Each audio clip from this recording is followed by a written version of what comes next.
nini je t'aime que nazodenda pona écho de victoire chez Nabino internet ya kitoko pour moi je t'aime kani pour moi ba collègue nanga pour moi ba footballeur pour moi ba musicien pour moi ba nani kaka na écho de victoire tous abonnés massivement bandeko na ngai tolanda biso nyonso écho de victoire nde makambo.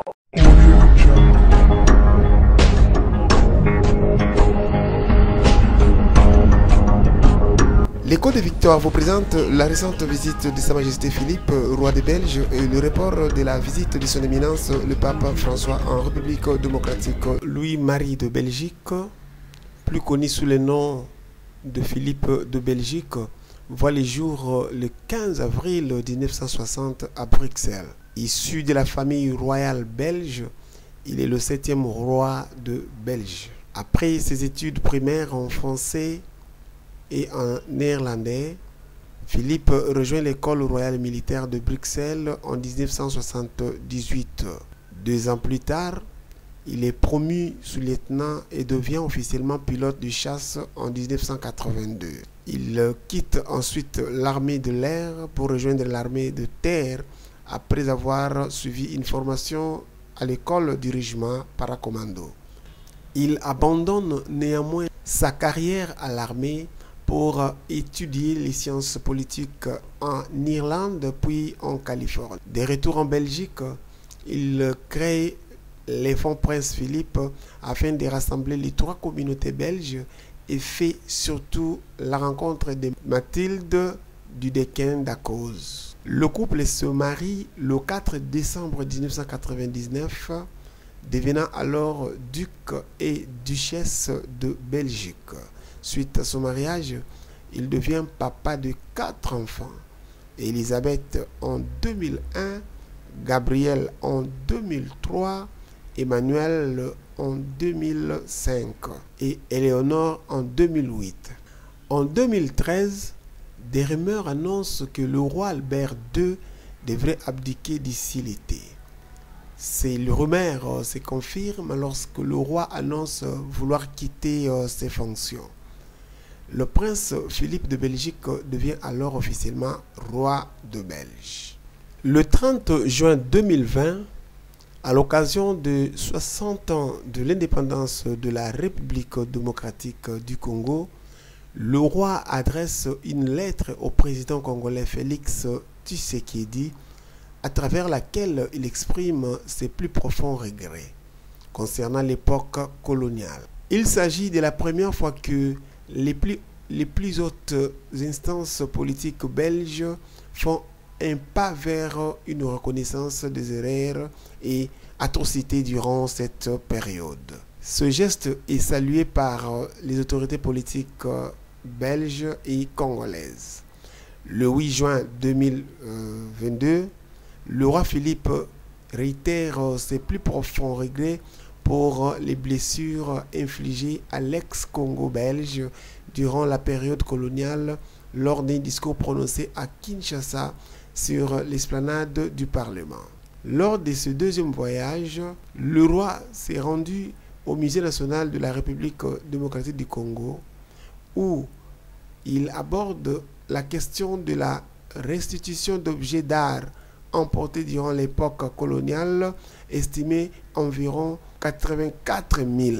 À cette occasion, le souverain prête pour une durée illimitée au musée un masque géant appelé Kakungu, qui était utilisé pour des rites d'initiative et de guérison de l'ethnie Souk, exposé préalablement au musée royal de l'Afrique centrale de Belgique. Dans un contexte de tension dans l'est de la République démocratique du Congo, avec son pays voisin le Rwanda, le roi Philippe évoque l'intégrité territoriale du Congo. Le réchauffement des relations diplomatiques entre la Belgique et la République démocratique du Congo a permis aux 2 pays de collaborer efficacement ces dernières années dans plusieurs domaines comme celui de la recherche biomédicale. Le couple royal belge était sans doute émerveillé de palper les fruits de cette collaboration pendant sa visite aux installations de l'Institut national de recherche biomédicale de Kinshasa tenu de main de maître par le célèbre virologue congolais, le docteur Muyembe Jean-Jacques. En compagnie du ministre congolais de la Santé, le couple royal a reçu des explications du docteur Muyembe Tanfoum sur le fonctionnement de ces machines qui supplantent le laboratoire détenant de secrets biologiques qui ont servi à détecter et pour certains cas, combattre des virus tels que Ebola ou encore Covid-19. La collaboration avec la Belgique par l'entremise de l'Institut de médecine tropicale d'Anvers a, outre les domaines de recherche scientifique, abouti au développement d'une plateforme de formation en ligne qui sert notamment de répertoire didactique. Nous voulons que dans les années à venir, qu'il y ait des inventions dans cet institut, que nous soyons capables de résoudre les problèmes de santé de nos populations.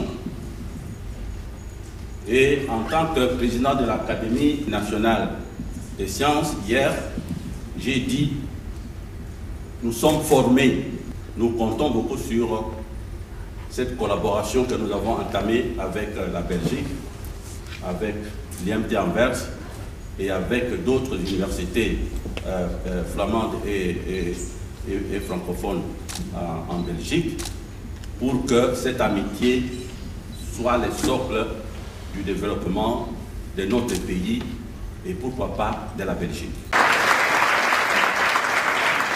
Pour couronner ce passage du couple royal à l'INRB, Sa Majesté le roi Philippe a reçu du docteur Muyembe les symboles et attributs du pouvoir Kuba en reconnaissance de la volonté de la Belgique à maintenir en état la collaboration avec la RDC.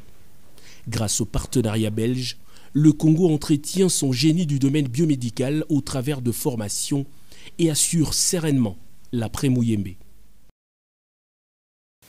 Un dîner de taille que mérite bien un couple royal comme celui de la Belgique.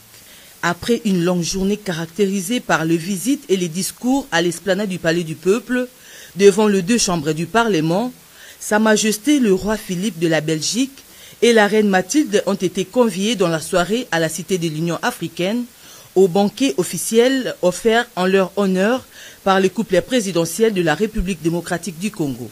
À 20h locale, le couple royal a été accueilli à son arrivée à la paillote de la résidence présidentielle par le chef de l'État Félix Antoine Tshisekedi Tshilombo et la très distinguée première dame Denise Nyakero Tshisekedi. Le couple présidentiel et ses hôtes ont toasté à l'honneur du peuple belge et congolais qui aujourd'hui ont tourné la page coloniale pour affermir l'amitié et les relations bilatérales entre Bruxelles et Kinshasa. Le chef de l'État Félix Tshisekedi a, dans son mot de circonstance, salué le soutien de la Belgique pour la RDC au sein des instances internationales. La confirmation de l'engagement de la Belgique pour la stabilisation et la poursuite du processus de démocratisation de notre pays est pour moi un motif essentiel de confiance dans l'avenir.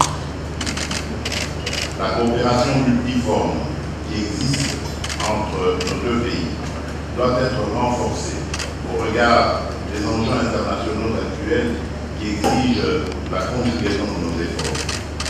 Comme on dit en Belgique, l'union fait la force. Je salue également votre soutien personnel tout à l'heure au Palais du Peuple, ainsi que celui du gouvernement à travers son Premier ministre Alexander De Croo, tout à l'heure au point de presse, et je souligne la nécessité de plus que jamais travailler ensemble en toute équité dans ce monde globalisé. Sur ces mots, je vous invite ici, ainsi que toute l'assistance, à lever vos verres et boire en l'honneur de nos deux peuples et de la consolidation des relations bilatérales entre nos pays. Que vive la République démocratique du Congo, que vive le Royaume de Belgique. Le roi de Belge n'a pas manqué à son tour de remercier le peuple congolais ainsi que les autorités congolaises pour le chaleureux et amical accueil de leur arrivée au sol congolais. Le Premier ministre congolais et belge, les officiers militaires, les officiels ainsi que quelques invités de marque, tous ont pris part au repas d'amitié belgo-congolaise sous les bonnes mélodies musicales congolaises.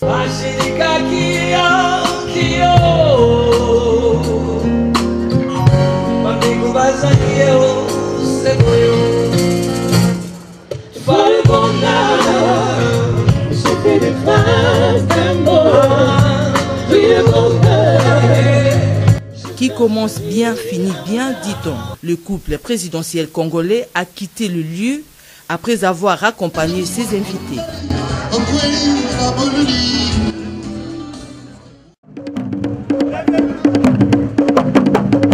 La femme congolaise en l'honneur ce jeudi, dernier jour du séjour du couple royal belge à Kinshasa.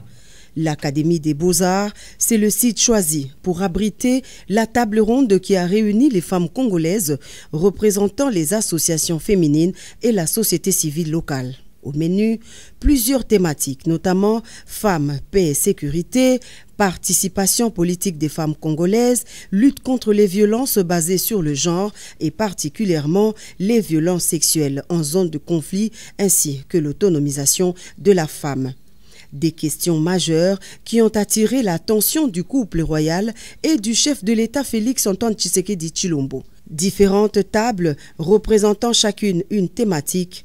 Pendant plus d'une heure, les deux personnalités, accompagnées de leurs chefs des gouvernements respectifs, en l'occurrence Jean-Michel Samalou Kondé et Alexandre Descroux, ont fait face à des préoccupations pertinentes de la femme congolaise.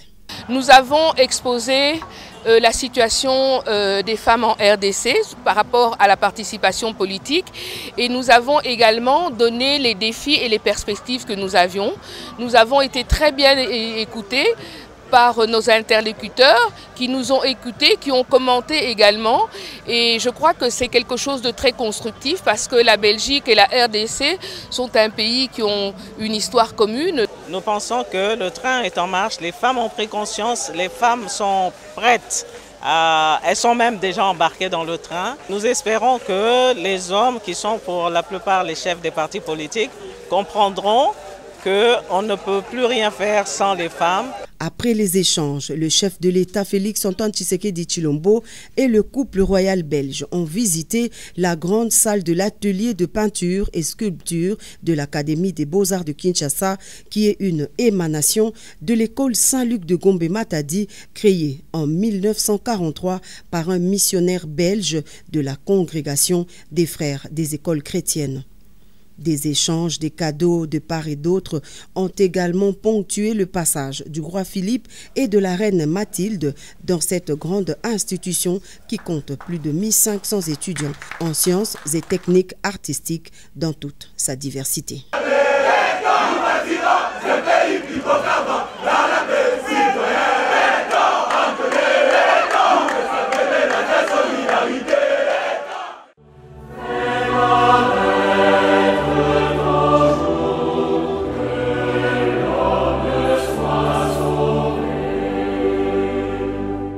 Communiqué du Saint-Siège sur le report du voyage apostolique du pape en République démocratique du Congo. Acceptant la demande de ces médecins et afin de ne pas compromettre les résultats des thérapies du genou encore en cours, le Saint-Père, à son grand regret, est contraint de reporter son voyage apostolique en République démocratique du Congo et au Soudan du Sud, prévu du 2 au 7 juillet, à une date ultérieure qui reste à définir. Je vous remercie.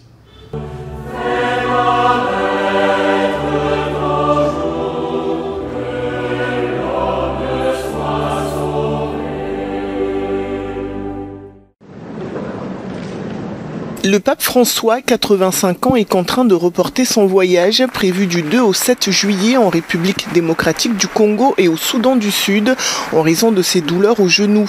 Cette annonce inattendue intervient alors que les préparatifs battaient leur plein.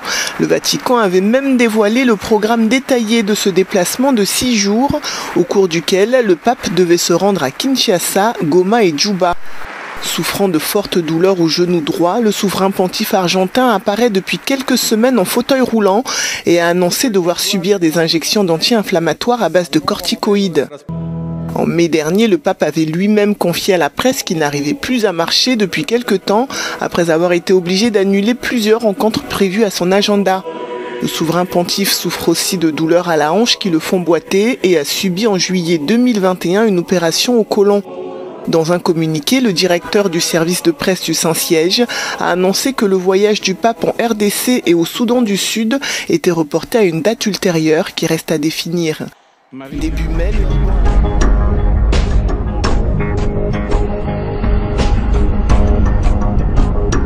L'écho des victoires vous a présenté la récente visite de Sa Majesté Philippe, roi des Belges, et le report de la visite de son éminence, le pape François en RD Congo.